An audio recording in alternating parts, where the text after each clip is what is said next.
Well, greetings and hello there, everybody. It is I, your beloved and most loved Star Wars dad, Nooch Too Good, here with lots of mammals and pals and anime and whatever we've got. We've got beavers and gerbils and rangers and Songetas. Oh my! It's good to see everybody. How you guys doing today? Doing great. Happy to be here. Yeah, good. Yes, fantastic. Rousing. All right, so lots of things happening in the game. Obviously, like the game is kind of well, we all knew that things were coming, right? And we got it on Tuesday, and holy cow, like complete rework of the game. And we're going to talk about that. Well, that's what we're talking about here.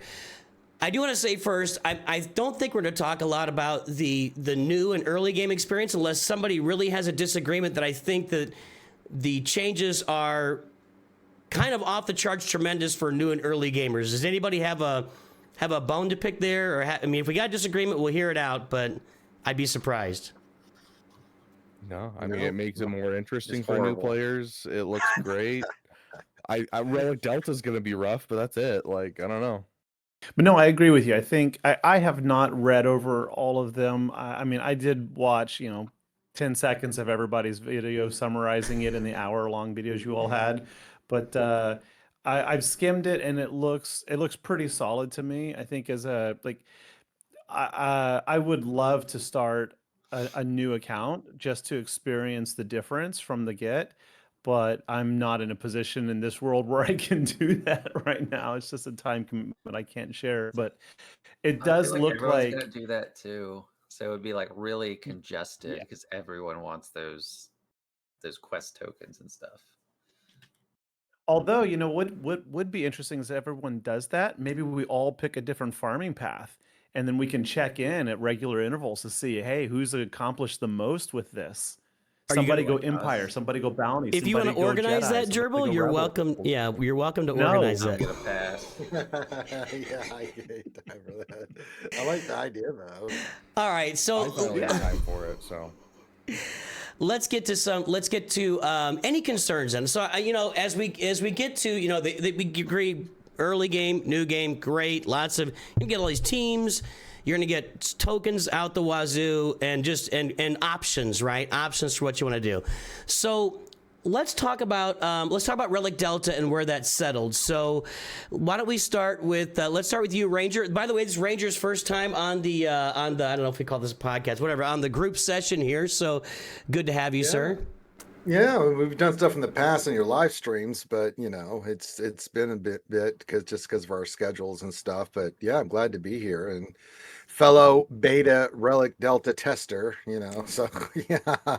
I mean, the Relic Delta I think is in a good spot. I mean, the thing that I like there was a ton of feedback in the testing, and we knew Relic Delta was coming, but we wanted to make sure that it was equitable, that it was fair. But and the thing I like now is that since CG's been transparent on this is not coming out of left field. We're not being surprised by this. So as a player, you can adapt and adjust, especially with the new stuff that they're bringing in, and work on your rosters. Because really, if you're within the 3 Relic Delta, for the most part, you're going to be fine. 4 gets very scary, and 5, just forget it. But at least and by knowing you can make adjustments in your farming plan or which teams you're working on, that kind of thing. And I'm excited about the economy changes for what they're doing to help with it. That was my big thing. Nooch, you probably saw me posting about this a lot. Like, great, but what about the economy? Right. What are we doing about that? Because this is DOA if we do not fix this economy. So I think it's going to be okay. How about you, Songeta? What are your feelings on the Relic Delta and the launch and where we thought it was starting and where it ended up?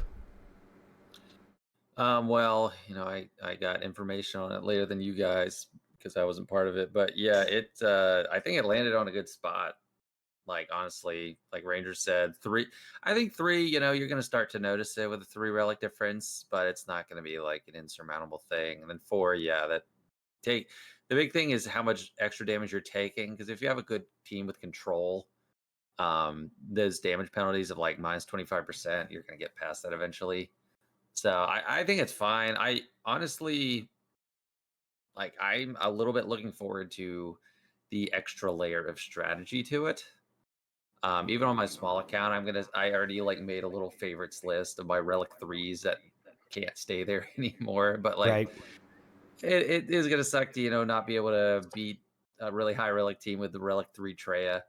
But I think it makes sense. I'm not, my main account isn't even gonna be hurting at all from this, except for like the players that I face. Like I just faced a 16 million GP player they're gonna be one of the ones that get all these Relic 10s. And I'm interested to see what the stats are on Relic 10, because all we know so far is that it's gonna be an extra, differential at minimum, but it's going to have some stats and it could be pretty impactful stat wise. So it's really going to be interesting to see what that actually brings, because it's going to be I assume it's going to be very difficult to get Relic 10 as a free player. I mean, if I could get one every month or two, I'd be happy, but we'll just have to see, because it seems like it's mostly tied to the new era stuff. Right. Well, let's go to the Emperor's throne room, where our erstwhile Beaver appears to be having camera issues. He's looking strange at the camera. Anyway, Mr. Beaver, sir. Songeta mentioned Relic 10. Let's talk about that. So, and you could throw in Relic Delta if you'd like to. So for Relic 10, it looks like it's going to be super expensive, and we don't know what's going to come in the Coliseum yet. But the signal data, like conversion ratio, looked crazy to me. And yeah, I mean, it looked like I gotta have like 5,000 of the other ones just to get. I don't know what's going to convert. But any thoughts on Relic 10 in general, or what we're seeing? I feel like everything here has been. They haven't built out the support around building into Relic 10. It's been a problem of like when they brought out the fireside post, they were like, oh, we've identified this problem of, we don't have the support for Relic 10. And I'm like, yeah, it's because you haven't built like events for us to get Relic 10 stuff and built stuff to make Relic 9 easier. And I feel like the stuff for Relic 9, it does seem like it's getting a little bit better, but I think it's still struggling a bit. So I'm very curious to see what we get going forward, but I'm not excited for Relic 10 for now. It does seem very pay to win. I don't think there's any way around that. We did have a big announcement last night from that it was on the Scribe stream, that everybody that participates in the Coliseum, no matter how well you do, we don't know what they're going to look like, how many you're going to get, but everybody will be getting Relic 10 rewards in that game mode that was put out last night while we were streaming. So yes, you will pick up. I don't know how much it is. We didn't get specifics, but everybody who's participating in all this stuff will be getting Relic 10 material. So probably more obviously at the top, but yeah, but they didn't say how much. So they just like shared with you guys or shared with Scribe? Like, what's the source of that? Yeah, that's from the Discord. Okay. So he could put it out, and he put it out last night, so we can talk about it. Gerbil. Gotcha. Yeah, I got a couple of concerns. If everybody is getting Relic 10 materials, I think that's fabulous. The questions that I have there are not just the Relic 10 materials, but before, of course, you can even apply Relic 10, you have to apply Relic 8 and 9. Those materials in and of themselves are still rather difficult, especially droid brains, right? Like, assuming you win all of your territory wars, and my guild is like 480 million, I guess, or I don't know, maybe higher. Assuming you win 4 territory wars a month, that's only 20 droid brains, which is only one. Information about droid brains? No, I haven't seen that yet. You can scrap Cairo. So are droid brains more accessible? Way more, especially for later players that have a Cairo stockpile. Those who have Mandalore, those who have Zepho are going to be doing great. That's going to become a major farm for a lot of free to players.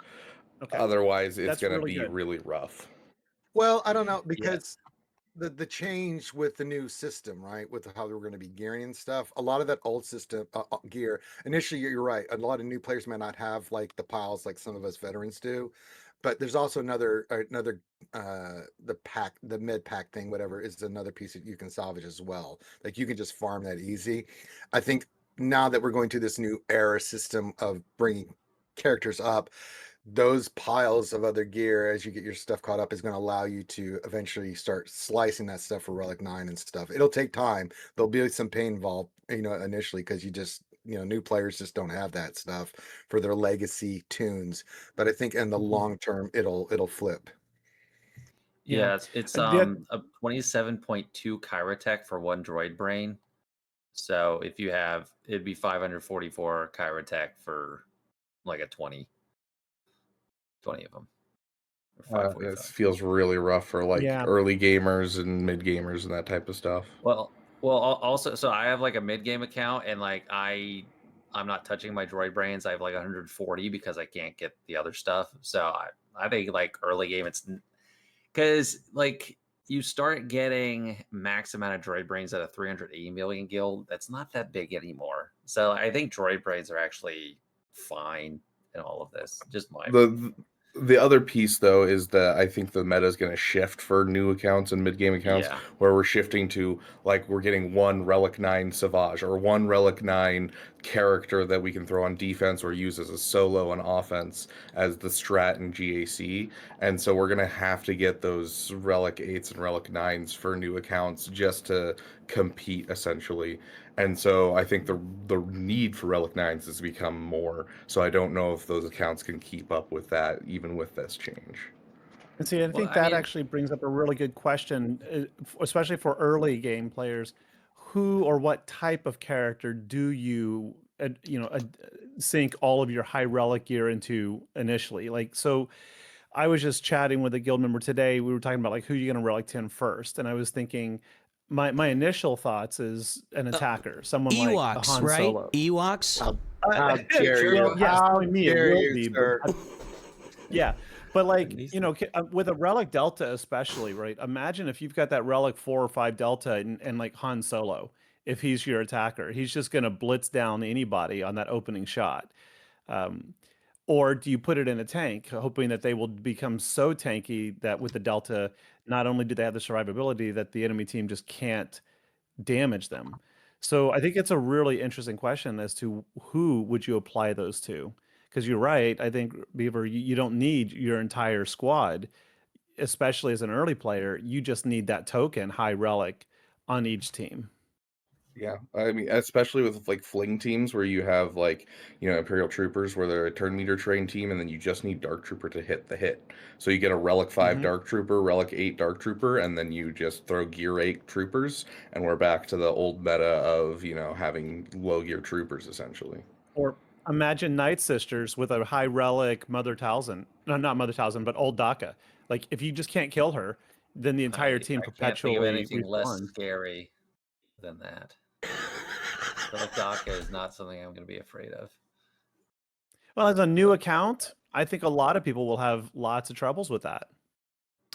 I think it's going to be. I think what you guys are pointing out is really interesting. Is the strategy in the? I mean, this update changes absolutely everything top to bottom, and so the strategy for each player is going to be different now. Do you just take one? Like if you got a Qui-Gon Jinn Omicron on Grand Arena out there, and you're in early to mid game, right, where it's a pretty effective team on defense. Do you just take GK to Relic 9 or 10 and let them, and they can't ever, something like that, where he's constantly taunting and maybe the other guy doesn't have a way to get around it? I mean, there's going to be a lot of really interesting strategies. Or you mentioned, I think Beaver mentioned Savage. Like, if you've got a Treya team and you're mid game and you take your Savage to Relic 9 or 10, and he's constantly, I can never remember what it's called. It's the fake taunt, resilient defense. He's constantly taunting with the resilient defense, and he's Relic 9 or 10, and the other team can't get through him. But then somebody counters with a Relic 10, whatever, Mando. I don't know, So I think it's going to bring an endless loop of strategy and competition, and that's what's going to be interesting to see, and maybe a little more diversity to the game, because Lightspeed bundles killed diversity in this game. Just absolutely every roster is the same when you look at it. So I hate Lightspeed bundles. what? Well, I mean, Go ahead. Yeah, they're I good think my and biggest bad. concern with the Relic Delta, though, is that this is just a temporary solution, because as the rosters mature, eventually the Delta negates itself. What if everyone's at Relic 9, Relic 10? I mean, yeah. But they're gonna add Relic 11 too. They already mentioned that 12 and.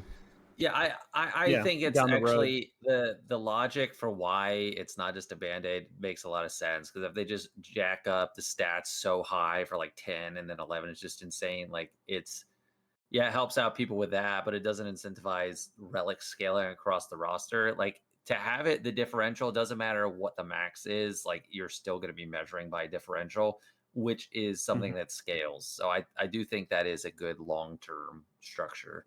Ranger, what were you saying? It's a hard pill to swallow, but Well, the Lightspeed bundles is because if you've noticed the pattern from CG, it's been a lot of focus on newer and mid-tier players with a lot of stuff they did. And Lightspeed bundles, it's allowed players because one of the daunting things players have is they want to play this game. And one of the good things about the air battles is now they can start playing around with the new stuff. But they get the new stuff, they just sit there because they're working on other things. They're working on older farms, they're working on GLs.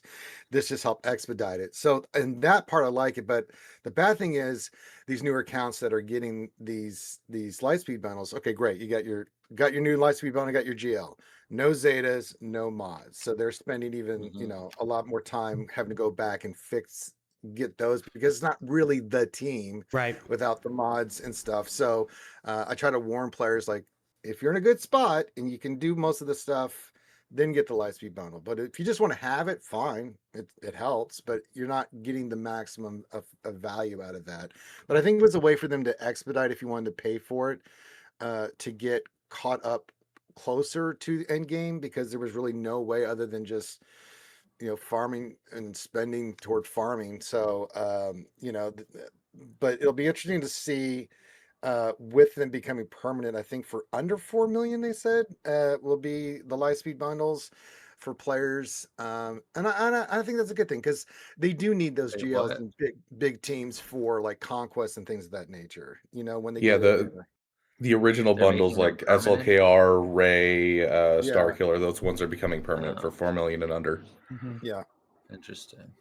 Yeah, that was, and so I mean, because those things matter at those early, you start getting into conquest, hard no conquest, you need some teams, even if you don't have the Zetas that's different than say GAC or TW, but it does help. But they do get over their skis big time, like no mods, and no Zetas, because that's 120 Zetas per GL. That's a lot. You know what is awesome? While Lightspeed bundles suck, I love Lightspeed tokens, especially these new ones for these quests, because they're giving you Zetas too. Yeah. Like and Omicron. Yeah. No, not Omicrons. Well, they're giving you some mats, but it doesn't it's automatically applying the Zeta ability for whoever has that token for these new quests. And my main account, I mean, I'm way past all this, but my small account that's almost 2 years old, there's only a handful of stuff that I already have at Gear 13, which is like Rex and the Bounty Hunters, and then some Jedi, maybe like 10. But there's so much stuff, even 2 years in, I don't have a Gear 13, and they're gonna get their free Gear 13, the free Zeta, and then all these mats, Lightspeed tokens. I mean, even before with the Gear 10, Gear 12 stuff, it's like that's so many chirotechs you don't have to apply, and you can get them for free. Like the big pro, I mean, the bundles, yes, you're bloating your roster, no Zetas, no mods, and that sucks. And that's why it's a bad idea, even if you're willing to spend. But it was just something you couldn't get at all unless if you were actually trying to be a free player. But these tokens are phenomenal. And Ranger, I looked it up again. It's not the Omicrons. What is? I thought it was Zetas. Zetas, but not Omicron upgrades. Yeah. Let me ask you guys this, because I know my feelings on this. There have been some complaints from people just saying, well, I spent 10 years farming this, now people get it for free and blah, blah, blah, blah. Is there any, let me just ask, does anybody here have, what's the right way to put it? I get if you just farmed this team last month and you just got it and now there's Lightspeed bundle. I get the frustration, but there's nothing, you can't change it. I've seen comments like, I spent 10 years working on this, now people are gonna get it for free. Anybody have any empathy for comments like that maybe I'm missing out on? No. How does it take you 10 years to work on Phoenix? And if you did, why are you bothering anymore? No, I don't feel bad for them. All right. No, I don't, because I think that, from that same mindset, you could be like, I mean, apply that to everything from farming That's to what yeah. medical, right? It's not like, my parents had to suffer with some debilitating disease, so like in the real therefore, world. so should Polio. my generation. Like, screw that. No, Yeah. things get better, and we should always be happy that the next group of people don't have to suffer the same damn way we did. So, no, I don't subscribe to that argument at all. If CG can make it a more entertaining, accessible game for more people, because that's what this is. At the end of the day, it is meant to be entertainment. If it becomes more entertaining, then that's a win. Right. And I'm sorry that people are upset that they had to play the game. No, they didn't have to play the game. Don't play the game. If you're angry about what you did, then you need to do something different. Stop complaining. Sorry. Is that like I had to walk uphill both ways to Yes. school 10 miles Right. when I was a kid? Yeah. Oh, therefore, my kids will too? No. Yeah, except therefore my kids will too. I crawled through broken glass. You better do it as well. It's like, no, you don't need to do this. Nah. Yeah. Nah. All right, Anything I can do to make my kids' life better, that's what I will do. Exactly. And that, I made that exact analogy in a video, one of these videos I made. It's like the exact analogy. Like I think I used the uphill in the snow. It's like you want people to do better. And we're playing a game, for God's sake. We're not going to school. We're not fighting polio. We're not, sending our children off to fight wars. We're just playing a game about a bunch of space pirates. Literally space pirates now. So a couple more questions here, and let's start this one with Beaver here. Signal data. Now, I know we've been talking about the gear and everything, but I have seen, and what I feel like is a legitimate concern about signal data. I know they're going to be more available in the episode pass, and there's going to be where you can buy them in the episode store, but that's probably going to be like $5 or whatever a week. What are your thoughts on signal data and how available those are, or might be or might not be, Beaver? I think signal data has always been one that we've struggled with. It's always has been. Everyone, like, it's a very divisive topic of, do you like Cantina farms or do you hate Cantina farms? Because, it takes away from your signal data. And so I don't know, the changes that I'm seeing don't feel like enough to feel good with the stuff. But then again, we haven't seen how it actually looks. Right. So I'm willing to wait. I have a phrase that I keep saying is my pitchfork is sharpened, but I have it put to the side for now. I'm willing to wait and see how this shakes out. I don't know. We'll see how it goes, but for now, that's probably my biggest worry for all of this Relic stuff is just, especially with the new signal data and everything, I just don't think that there's enough support for the signal data. Do we sharpen pitchforks? I've never heard of that. I didn't know that was a thing. Yeah, Yeah, because you want to put it in the bale of hay. You want to be able to lift it. If you sharpen it, it's just going to go right through and cut it all to shreds. Well, see, we're not going for hay with these pitchforks. We're going and making a mob. We're going for guts. So, Ranger, what do you think? Real correction. I apologize. When I was thinking about when we talk about the new characters and the tokens, yes, the tokens. I was thinking about the quest chain. That's why I was thinking about those on the accountability. So my apologies on that. But no, I think Beaver's right on the. So they're going to be adding them to the episode track in the store and stuff, right? Those boxes that we currently have, all that stuff's going away. I got to see how much signal data is in there. If it's like what they did previously, it was like you get 2.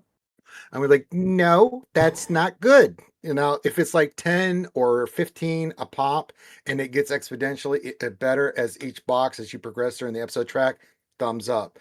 And then there's some other places that they're including signal data. We had a big change to the raid store with the MK3 token or the MK tokens on what's moving where in different spots. I got to see the specific amounts of what that translates to still, so I'm on the fence about signal data. It looks like they're trying to increase it, but I got to see it in play and what those numbers actually look like before I can say, yeah, they've addressed signal data. What I do really appreciate from like the end game standpoint is that you don't need the first one for Relic 9 anymore because you needed like 55 before. That does matter. So that is big. Like they took off that chromium transistors and iridium heat sinks, which chromium transistors and iridium heat sinks, it's like kind of who cares. But the signal data, I mean, that's great because that means you only have to farm 2 if you're looking at Relic 9. And I am assuming Relic 10 as well. Or like, does Relic 10 only use the corrupted? It only use the corrupted. Yeah. Okay. Yeah, I'm thinking the fragmented signal data will be the best one to scrap for that. Just Oh, looking at the yes. conversion rates. But Where are yeah, those that is published? nice about Relic 9 because I have a lot more Relic 9s I'll be doing than Relic 10s. What, Gerbil? Yeah, I was just asking where are those published. I haven't seen that. Is that in the It's- 10th anniversary? Yeah, Yeah. It's in the it's big a long post, yeah. post, and you have to. There's a lot of stuff. yeah. All right, here's me my last question. It'll be related to the post, and we'll let Gerbil go last because it's going to take a moment. So, new players or early game, like my early game account is going to get all this stuff too. I'm 6 months in, and I don't have these characters at Relics. You're going to get Phoenix. You're going to get Galactic Republic, like Anakin, Ahsoka. You're going to get Inquisitors, which is gigantic. I think that's a massive. I mean, nobody early game has that. Nobody. Yeah. You're gonna get, and Keller and Beck's in the Galactic Republic, by the way. You're gonna get the CLS farm, and you're gonna get bounty hunters, and then the BAM farm, and then the tokens that go with that: droid, rebel, empire, etc. What would be, from your point of view, the best farming path using those tokens and characters toward the journeys? Is it a galactic legend like Leia? Is it Bo-Katan Mandalore? Is it Starkiller? What? And you may not have put any thought. I'll let whoever's put any thought into this, raise your hand and go first, because this might take a moment to think about. Songeta, go. Well, I see this as an unofficial endorsement of my own farming path because it's Phoenix and then Galactic Republic pilots. So that's an amazing starting point. It's not giving you the ships, but those ships are so easy to farm. Yeah. It's so good. I think it's, Phoenix getting everything done for you. I think it's weird. I wish it wasn't Ezra. I wish it was Kanan as the token, but because you still kind of need Kanan in there. So definitely that, and then Galactic Republic locking your fleet down. The bounty hunter quests come a little later. So if you were starting right when the quest started, it would take a few months. It's in March that those ones start.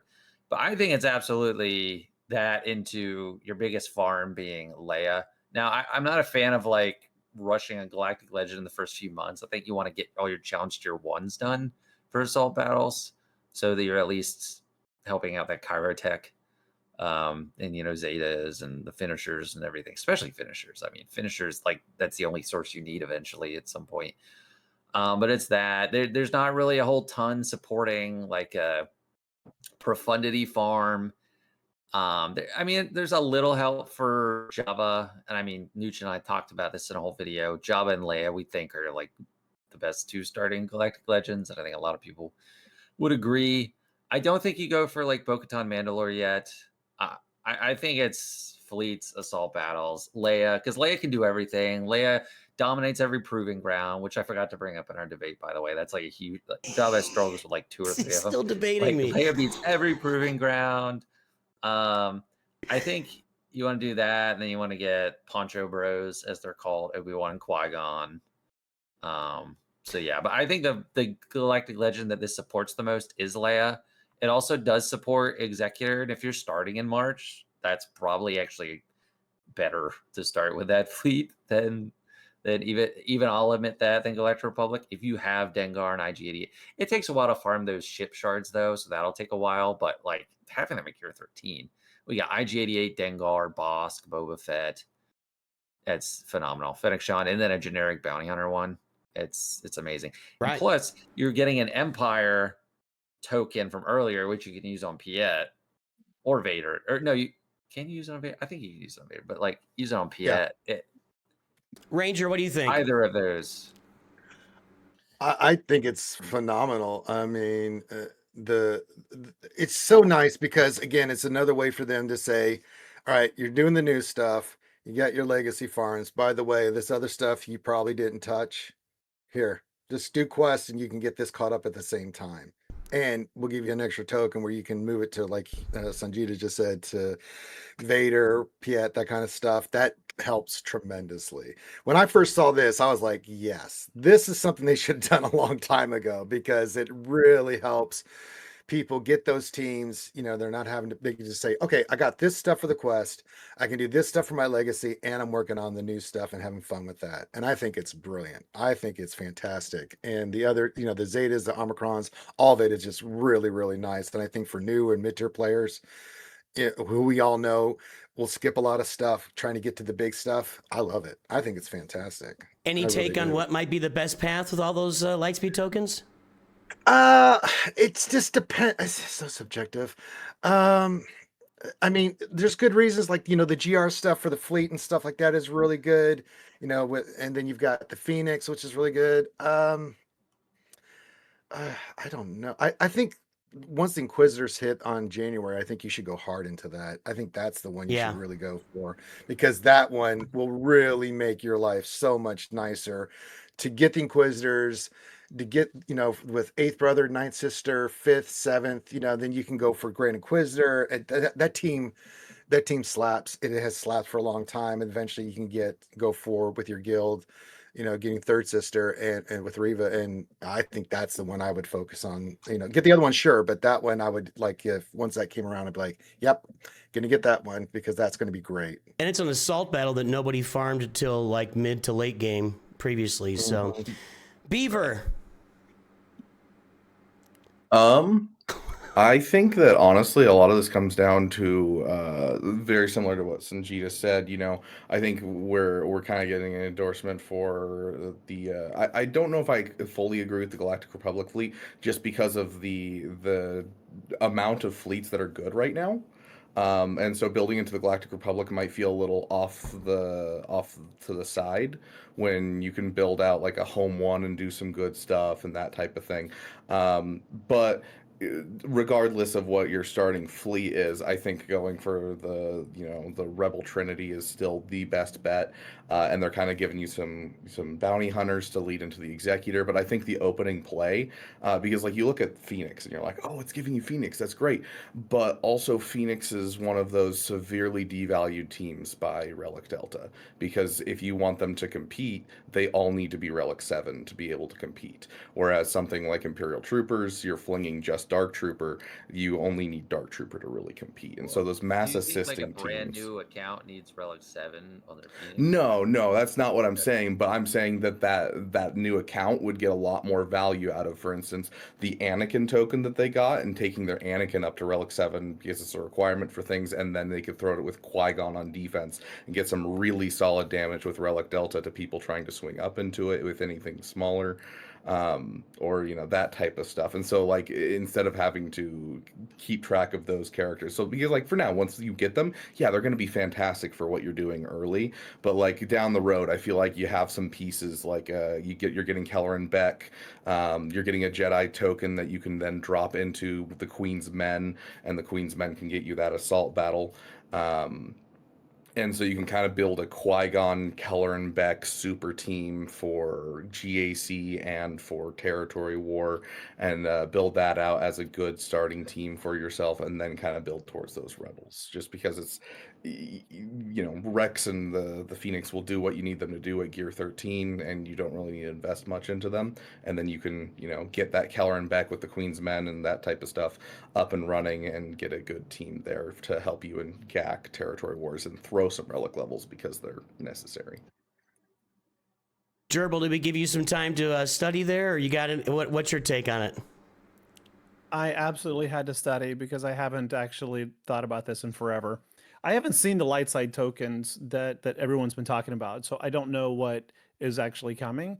So I'm a little ill-informed here, but I would say I would hold to a farming guide that I think, like if I were starting a new account today, I would go for traditional rebels, and I'm going to caveat that by saying I want to see what Stormtrooper Luke is going to do. It's supposed to lift a bunch of those early rebels, but yeah, mirroring Beaver, home one right now. I mean, it basically full autos Negotiator. It beats everything except for What's the starting Leviathan. lineup? Yeah, you got to farm Raven's it beats Claw. everything. Huh? But you got to farm Raven's Claw. Yeah, but that's one ship for 400 crystals a day. That's the way I see it. What's a very the starting easy lineup with a beginner home one fleet? I would go to start out. I would go Phoenix. Starting out, or Phoenix and Rogue One would be my two primary squads, and that's going to walk you right into Profundity, and then from there you can move into Leia, and then from there into Jedi Master Luke, which is going to No, dominate your conquest. But the no, for lineup the for Home actual, One, it depends on the yeah. fleet that you're engaging against. The standard fleet used to be Biston Biggs and then Raven's Claw. But with the B-Wing, that's kind of upended. You don't need Biston, no, you don't need Biston and you don't need Biggs on most starting lineups. I would go with Cassian, who doesn't need to be high relics, if relic at all. You just want him there for the double tap, the targeted assist, doing a lot more critical damage and guaranteed critical hits. And you want that to target the B-Wing, because when the B-Wing attacks out of turn, you're reducing its cooldown, which is its ultimate, so that it ultimates back to back. The other ship you want is Ghost, also targeting B-Wing, which will do a mass assist from everybody on the field. So the B-Wing, like against Negotiator, B-Wing comes out, ultimate, everybody targets the B-Wing. When when Home One gets its second real turn, it ultimates back to back. So like Negotiator should get one turn in the match. That's it. So Raven's And I mean the entire Claw, Negotiator fleet should get one turn. yeah, Raven's Claw, B-Wing only Ghost, needs to be 3 Cassian. stars. Raven's Claw, I've done quite Yeah. a bit, and Kyber with 3 stars as well. Like it's Right. literally one of those battles where it's like, I'm taking 10 turns and you just need to clench your butt. Like that's it. Like, Mhm. Yeah. Well, Yeah, so if you're farming Rogue One and I would get your bounty hunters on the side, but go for Rogue One, go for Phoenix. You've got your Home One fleet. You get the #1 fleet shard every day, and then you use those crystals to start whatever you need targeting more fleets. Because like if you look at economy income, like I always say, your #1 objective is fleet. After that, GL, then legendaries, whatever. In terms of like payback on investment, I think. And certain GLs, of course, are more diverse. Like Jedi Master Luke, I think is absolutely the dominant power in Conquest, and everybody hates the grind in Conquest, but he cheeses everything with his inherited teaching. It doesn't matter, gain X whatever, kill with whatever. That's Luke. Put Watt with him, and he's your tank to hide everything. So if you go Leia, then you just progression naturally into Luke, and then you've got your proving grounds through Leia, you've got your conquest with Luke, and you've got your fleet income with Home One later into Profundity. And you get your bounty hunters to get the rebels, which gets you into Executor. well, I'm gonna bring us to the end. I hear you, Songeta.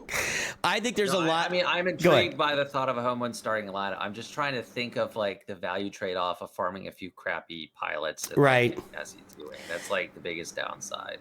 I'm honestly weighing it of like, because I've been trying to think of this like. And the trade-off Also, of using is your needed at Relic 5 for Profundity. So you're gonna have to get him anyway. Jyn Ursa is needed at Relic 5 for Profundity. Hera is needed. She's on the Ghost. You'll need her for Profundity. That part though, I don't think that's a good consideration for like a starting fleet. I think Profundity is like a bad idea if you're like a new player. But it's just Home One in and of itself is the intriguing thing. yeah, Home that's One probably gets you into Profundity, is what I'm saying. That's probably what I'm going to test As you with get my your new Home account One, is Home One. you get the crystal income to Me then too. move towards Okay. Profundity.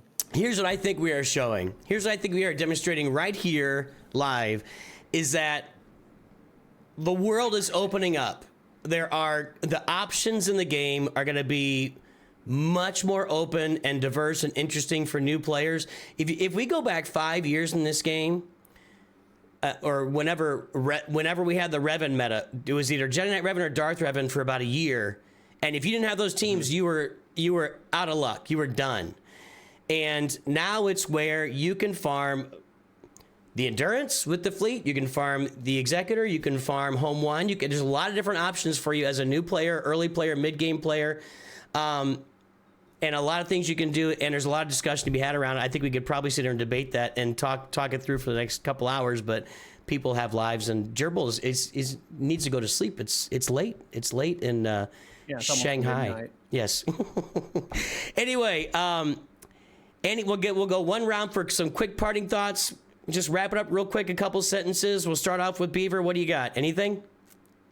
I am super excited, honestly, and I'm excited to start a new account.